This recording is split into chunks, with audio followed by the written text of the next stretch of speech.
Good morning. Welcome back to the channel. Happy Wednesday. I don't have my Bluetooth today. I forgot it in the pickup truck. Got back late last night. Still had it on my head. Forgot to leave it in the semi. But we are over here at G4. We just dropped off a can. As you can see, the struggle is real. Awful lot of trucks here at 11 o'clock in the morning. We got a late start tonight, or today. As I said, we got back late last night, so we had to wait and load first thing this morning. Now we are headed over to LPC. We will do our best to find a track chassis, and then we got to head down to Wilmington to pick up another APL can. Go get it loaded, and then we'll be done for the day. The upside is we are loading at the same facility that I park at. So nice short day. Once we get done with that, I gotta take the truck into the shop, get some stuff done to it, but nothing major. Need to drop off a check to my mechanic too. Finally got the invoice. About a month and a half ago, I had oil change overhead done, and then like 2 weeks after that, so about a month ago, I had a rear airbag that was starting to leak, so I got that replaced, and the total shop bill was $981 and some change. But alright, getting ready to move up here, getting ready to get out of here and go to LPC. I will check in later. Thank you. I didn't think to get it on camera, but when I dropped this can over here at G4, I noticed the container next to me had 3 bad tires on it. These tires are probably the worst tires in the industry. How in 2019 the FMCSA still says that they are legal to run up and down the interstate is beyond me. But yeah, this guy dropped a trailer with one tire had a big old bulge in the side of it, and 2 of the other tires had tread missing on them. They were starting to come apart.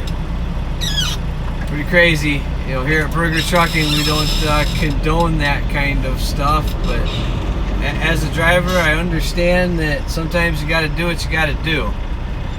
All I can say, man, that guy must have been one hell of a driver to get that one back down here in one piece.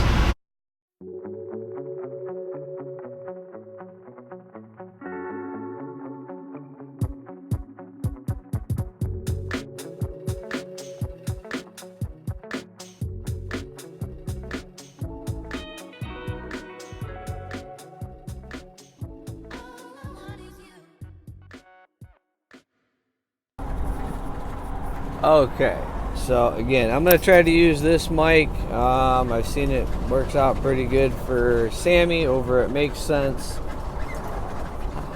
I won't know how it turns out until I go back and edit the video together at the end of the day and put it out. So hopefully it works. Hopefully it's not too bad, because this is actually a topic I want to talk about. Just had a conversation with somebody, and this issue or topic came up.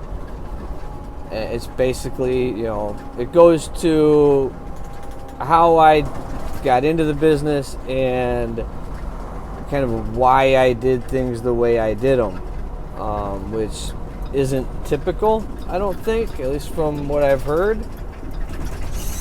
And I basically did things the way that Jeffrey Like did, in the sense that I went and got my truck under a sole proprietorship. And then when my authority went active, or, you know, actually this week, I leased my sole proprietor onto the company. Now the theory, and again, it's like anything in life. Everything's great in theory. When you get in a courtroom, it might be the greatest thing ever, or it might have just been a huge waste of time. You hope you never get to that point. But sounds like a pretty sound theory. And so I'm basically leased onto myself. And so I pay myself like I would pay, or I pay my truck like I would pay any other owner-operator leased onto me.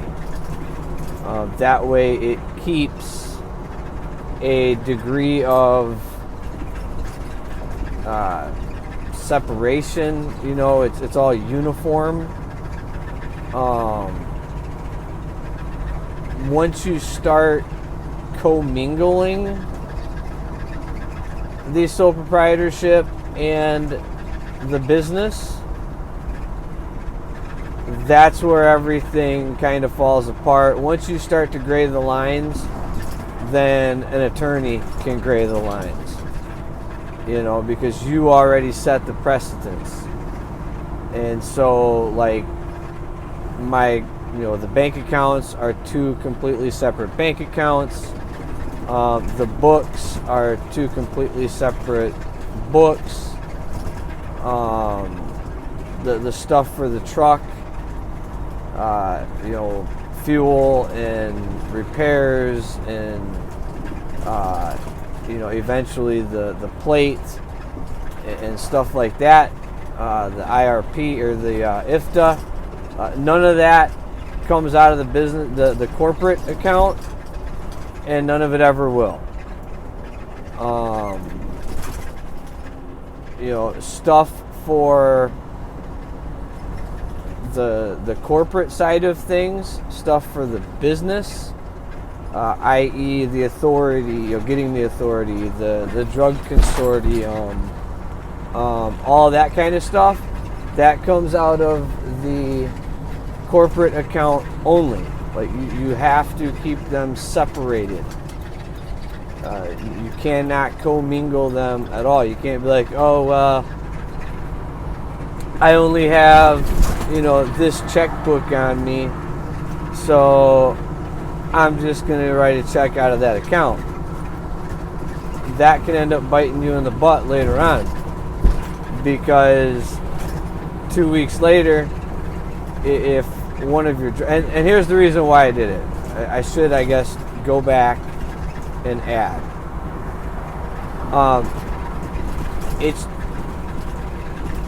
There's no protection if I get into an accident. If I get into an accident, the company, the authority, is going to get sued, and I, as a driver, am going to get sued. So then I'm screwed. But I plan on adding drivers on over the next 2 to 5 years. So that's where this is going to help me. Sorry, it's so blurry. I'm in Illinois. The roads freaking suck. And my mount kind of sucks. I need to get one of those cool mounts. I'm one of the cool kids. But at any rate, when I start leasing, when the authority starts leasing guys on, and they go out and get into an accident, the attorney is going, for the plaintiff or the injured party, is going to sue the corporation. They're going to sue the authority, the name on the door. So worst case scenario, the corporation goes, the authority, the corporation goes bankrupt, closes its doors. I can take my truck, because I'm a sole proprietor, I can take my truck and go lease on to somebody else, run somebody else's numbers, and continue making money. I'm not destitute. I'm not, they're not suing. they're not suing the company and taking my livelihood, which is my truck. If I just did it all as one company, even under the corporation, and the corporation owned the truck and was paying for everything on the truck, the fuel, the repairs, all of that, and I had 2 drivers and one of them gets into an accident and kills somebody, and the corporation gets sued, they can force me to sell the truck because it would be an asset of the company to pay for damages. And, then what the hell am I supposed to do? I always go back and be a company driver, but who the hell wants to do that? Why would I want to do that when I can just add this extra level of protection? And again, worst case scenario, okay, the authority goes bankrupt because of a judgment against it, because another driver screwed up. Okay, and just like the other drivers that are leased on, I'll go find another authority to lease onto, and I'll keep going. And now that I've already done it once, I'll end up, probably starting another authority. And within, a year or two, I can be right back to where I am now. Versus, going through a court battle, losing my truck, losing everything, losing my livelihood, and having to go find a company gig and having to completely rebuild. Is it easy to do? I think once you sit and ponder it and you kind of wrap your head around what you're trying to do, it makes understanding it a lot easier.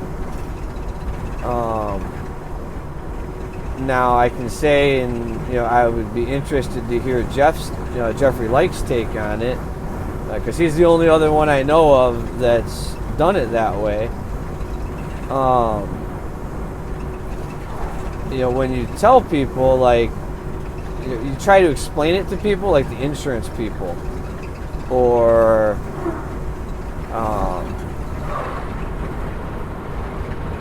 just people you're doing business with, that I'm technically leased onto myself.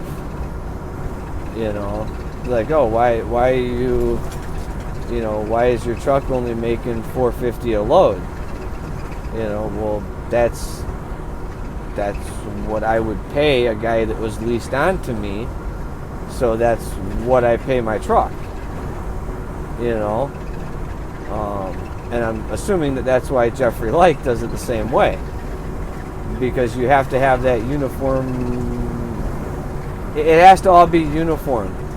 You can't pay your truck, say, $600 a load, pay all the other guys leased onto you $450 a load, and then something happens and you go to court and they're going to say, well, you didn't treat it like an independent contractor's truck, thus we don't have to treat it like an independent contractor's truck. It's, you treated it like an asset of the business, and so now we're going to treat it like an asset of the business, and we're going to take it down to Ritchie Brothers and auction it off, and you're screwed. But I'd like to hear his take on it, because people look at you like you're crazy. I was honestly surprised when I tried. I had to explain it to my insurance people, 4 or 5 times. You know, and they're like, ooh, they didn't. To this day, I still don't think they get it. I still don't think they understand like what the hell I'm trying to do. And I've tried to explain it to other people in the business as well, and they just kind of look at you, you know, like the lost little puppy dog, you know, they're kind of, huh? So it's kind of funny. But again, it's only a theory. I guess the hope is that you never have to test the theory. I know that's my hope. You know, it sounds good. It sounds plausible, reasonable. Sounds like it makes sense to me. I hope that I never have to stand before a judge and hire an attorney to see if the theory actually pans out. But that's stuff I like talking about. That's the way I set up my business. I'm just a lease driver. Alright, we already got our chassis. And that's another thing too.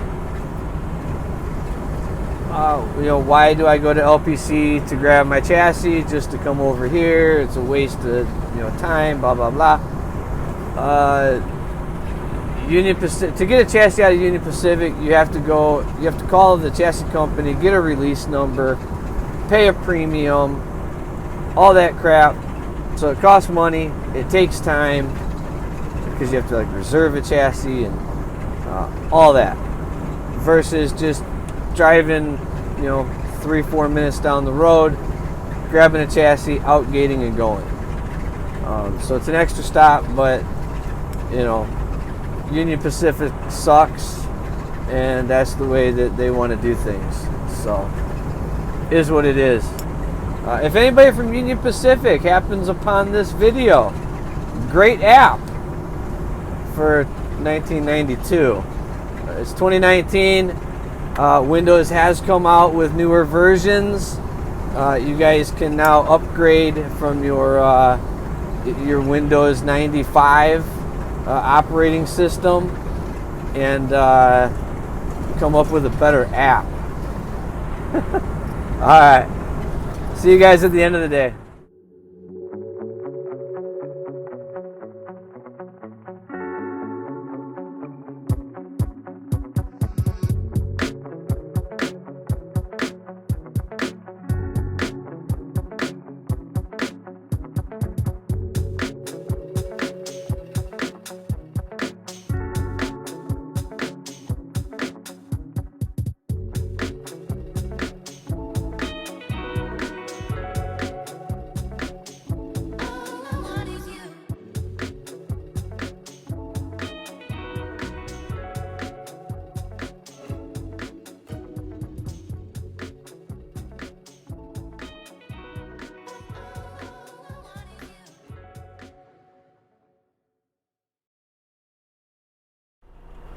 Alright, so here we are at the end of the day.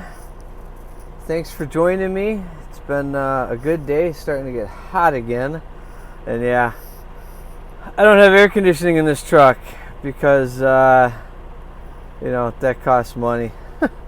And we had to get the overhead and all that crap done. And now it's time to start building the coffers again, get some money back in the bank, and then we'll look at getting the air conditioning fixed. Everything I've heard, it could be, you know, a $200 fix, it could be a $1,000 fix, I don't know, but I'll turn you around. Here we are at the facility. I know I got a shit ton of bugs. That over there, let's see if I can, over there, at this facility, that's the auger that we back onto. That guy's backed onto it now. Oh, he's gonna pull forward here. I don't know if I can zoom in with this. Hell no, I can't. Wait, maybe that does it. Oh, it does it ever so slowly, but it's doing it. That's as far as it's gonna go. Nope. Yes, that's the auger. So you back onto the auger and they load you up. Look at that, I can just hold it. Huh. Wow, look at that. Learning new stuff every day. But at any rate, thanks for following along for the day. Please hit the like button, a little thumbs uppy. Subscribe if you haven't done that already, and go ahead and throw some comments down the bottom. I love reading the comments, commenting back. So thank you. Have a good day.